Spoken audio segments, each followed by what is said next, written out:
Hey everyone, happy Saturday. As you can hear, it is rowdy bath time in our house. This isn't going to be so much of a recipe video, it's going to be kind of a two-parter. I'm going to show you what we're eating for dinner because I'm really just doing an assembly. I'm making a buffalo chicken fathead pizza, but it's super easy. And then I also want to talk about what you may be doing wrong on keto. It's one of the questions that I get asked hundreds of times a week of people that have hit stalls and they just feel like maybe they're doing keto wrong. So I'm gonna take a minute, a quiet minute hopefully, and sit down with you guys and just kind of discuss what are some of the things and pitfalls that you could be having if you're stalled on keto. So stay tuned. Okay guys, so I had a couple of chicken breasts left over that we hadn't cooked. I threw them in the crock pot and let them cook all day with a splash of chicken broth, and it gave me this beautiful shredded chicken. I threw the shredded chicken in a pan, and then I added a heaping tablespoon of sour cream and a bunch of this chicken wing sauce. We get this from the Dollar Tree, but you could use any hot sauce that you really liked. So it's just cooked chicken plain with a little bit of sour cream and a bunch of chicken wing sauce. I will link the recipe for fathead dough down below. We always use the same recipe. It comes from thedietdoctor.com, and we just do a double batch and make like an extra large family style fathead pizza. So this is the first round of baking. It's been in for about 10 minutes, and now I'm gonna add the toppings. Okay, so to our fathead dough, I'm going to go ahead and add the buffalo chicken mixture and spread it out as evenly as I can get it.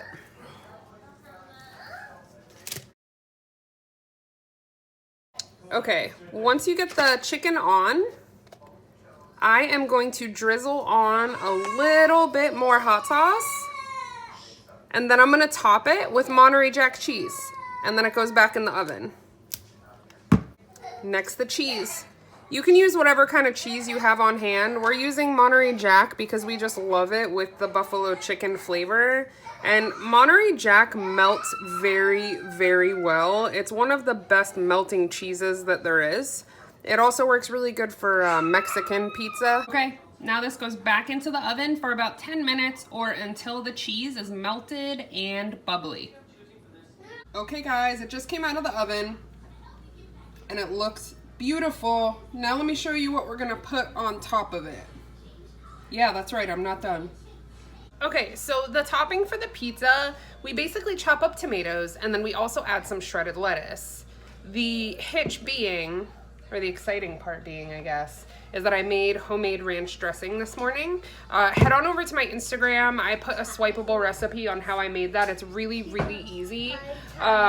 So basically what I'm gonna do is I'm gonna take this bowl of shredded iceberg lettuce that I washed really well and dried really well, and I'm gonna toss it in ranch dressing. So it'll be like a creamy lettuce ranch slaw to go on top of the pizza. It's delicious and totally worth the extra step. It's great. Okay, so here is the ranch lettuce slaw and chopped tomatoes. Okay, here it is plated. Buffalo chicken fathead pizza with a homemade ranch lettuce slaw. Super easy. Okay, Dan's actually getting ready to go to a Christmas party.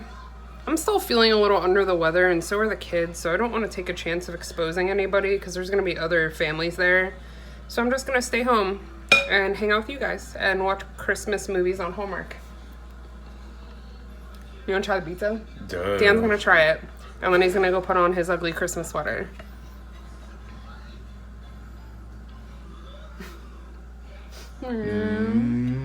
Oh God. Drop it. It's a little messy, but super good.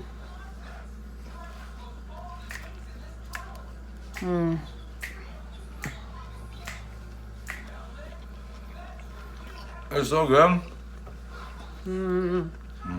I just ate that whole piece like a nacho. This is just a reminder to switch up how you're making your fathead pizza. There's 9 bazillion ways to do it, and they're all delicious. Yep. I'll link the fathead dough recipe down below. So we're gonna eat dinner, and then I'll show you Dan's sweater.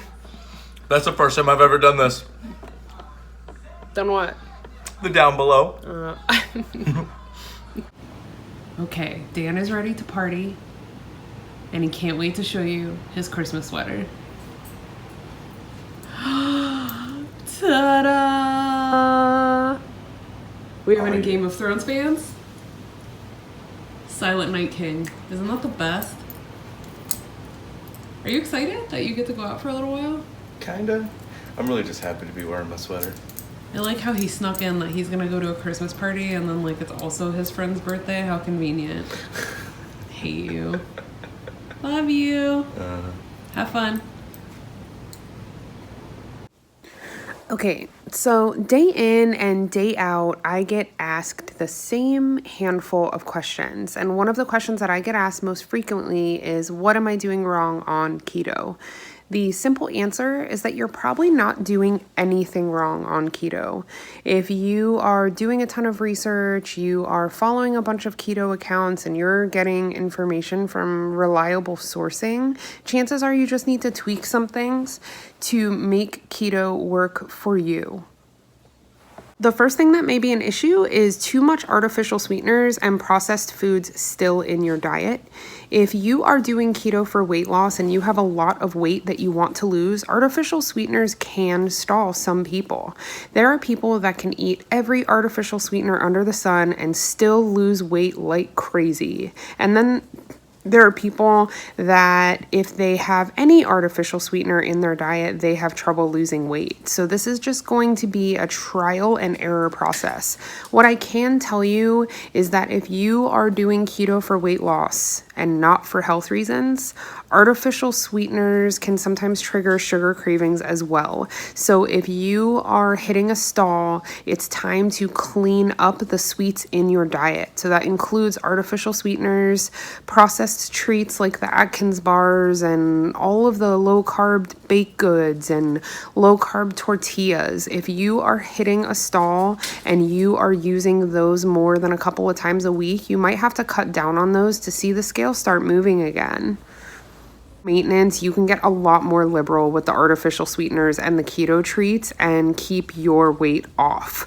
I feel like when I overindulge in artificial sweeteners and keto treats now, I don't gain weight, but I don't lose either. So just be, aware that just because one person can eat low-carb tortillas and sugar-free candies every day and still lose a ton of weight, that doesn't mean that that's going to be the case for you or your cousin or your German Shepherd. Next, are you eating too many calories? This is another question that I get regularly. Did I count calories? The simple answer is no, but I did kind of keep track of them. During my most active weight loss time frame, which was 1 year from July 2017 to July 2018, I did pay attention to calories.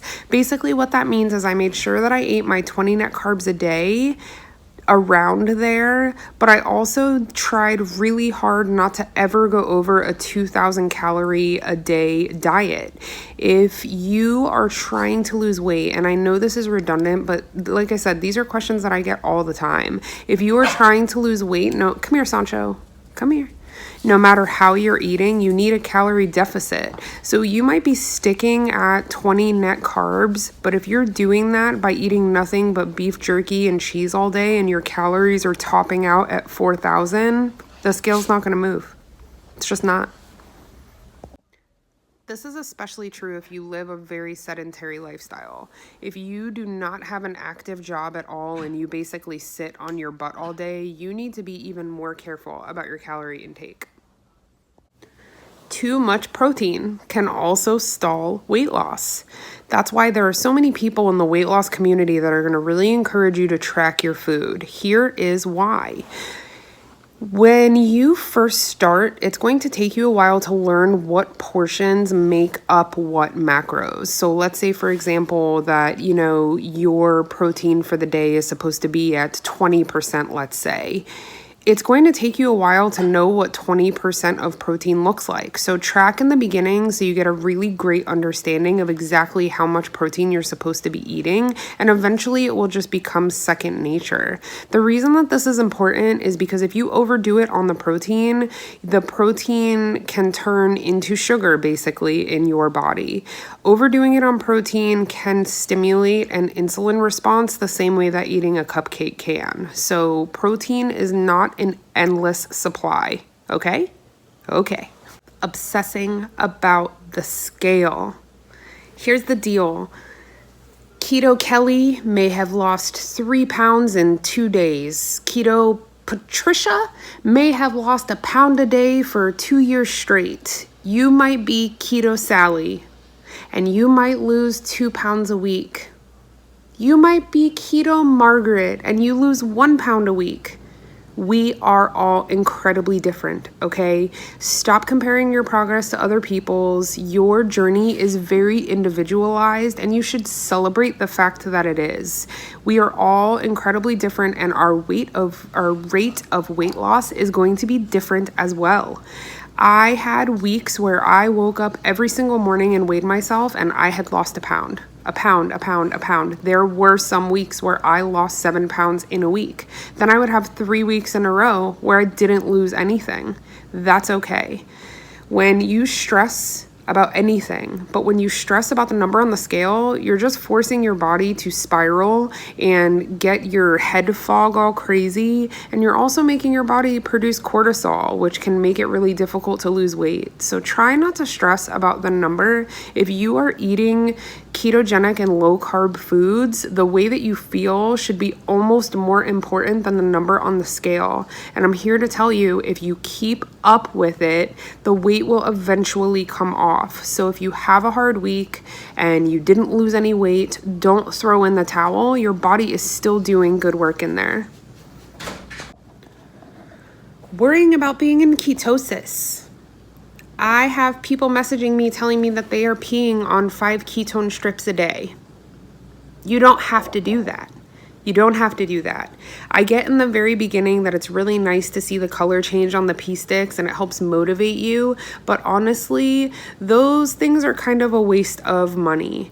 My best advice to you is that just like everything else that we've talked about here tonight, everyone is different. You might have Keto Charles, who goes into ketosis in 2 to 3 days. And then you might have Keto Stephanie, who takes 2 to 3 weeks to get into ketosis. Everyone is different, okay? The fastest way to get into ketosis is to deplete your carbs as much as possible. So if you are really, for whatever reason, needing to get into ketosis immediately, you might want to try carnivore because that's the fastest way to get there. And aside from the pee sticks, the easiest way to know if you're in ketosis, and this is going to sound so corny, but you'll just feel it. You will just know. You will be peeing like a racehorse and you will have this newfound sense of energy. And when you wake up in the morning, you should feel more refreshed than you normally do. Ketosis is a metabolic state that just changes the way you feel. And I'm here to tell you that you're going to feel it and you'll know when you're there. But just because your neighbor got into ketosis in 14 seconds doesn't mean that you will, and that's okay. Something else you may be doing wrong on keto: not celebrating every single victory, okay? And what I mean by that is a pound loss is great, but so is having beautiful skin. You look great in those leggings, awesome. Your shoes are fitting better, terrific. You're wearing a ring that you haven't worn in 5 years, that's amazing. You only lost 1 pound this month, well, go to the grocery store and put a pound of ground beef right in the front seat of the buggy and you celebrate that 1 pound. Every single victory on this journey and every time you make a smart decision for your health is something to celebrate. It's not just about pounds on the scale. And I know that you might be sitting there thinking like, yes, it's easy for you to say you were in maintenance, you've already lost this much weight, but honestly, I still have to check myself on a regular basis to make sure that I'm making choices that make me feel my best. And that may mean that I might have, a week where I'm up a few pounds, and then I'm right back in the same boat that a lot of you are, doing a fresh start. So cheer yourself on, sis. Cheer yourself on. Buy a new hair bow. Go get a manicure. You lost 1/10 of a pound. Get it. You did that. Last but not least, letting yourself get complacent with food and food choices can also be a huge pitfall for keto. If you are eating the exact same meal every single day, day in and day out, not only is it not as nutritious as making broader choices, but you also start to get bored mentally with what you're eating. And when we are bored mentally with what we are eating, that's when the cravings start to kick in really, really bad. So if I can encourage you to do anything, try to make a meal plan that steps outside of the box a little bit from week to week, and don't just eat the same things over and over again. There are thousands of keto Instagrams and thousands of keto YouTube channels with amazing recipes happening getting uploaded every minute. So there's really no reason, like, don't tell me, no, Amanda, I can't cook, I can't this, I can't that. These are changes that you can make to your Sancho. My dogs are crazy. You can make these changes to your meals really easily. Okay, let me give you an example. Let's say that you're eating steak and broccoli every night for dinner. Well, maybe one night you want to slice up that steak and throw fajita seasoning on it and eat it over cooked peppers. Yes, you may have just had steak and broccoli yesterday, but Thursday's steak and broccoli can be Friday's pepper fajita steak. So just try to get creative and try not to get too complacent, because you're just going to set yourself up for failure. Sancho! I really hope that answered some of your frequently asked questions about what you may be doing wrong on keto. Now, again, I am not a doctor. I am not a nutritionist. I am just a keto mama that has done a lot of research, so you don't have to. Thank you for being here with us. I hope you guys have the greatest Saturday ever. I'm gonna go enjoy my Christmas tree and some Hallmark movies and just kind of rest. The kids are already in bed, so I basically have the whole house to myself while Dan is out having fun. I also want to throw out a huge thank you to my friend Kristen. Her YouTube channel and her Instagram is Survive Sleeve Slay. She made me some adorable artwork that you may have seen in the beginning of the video, and I'm just so appreciative. The internet has blessed me with some of the most incredible friends that I have ever had, and many of you I haven't met in person, but you are changing my life every single day. So thank you. I love you guys. We'll see you later.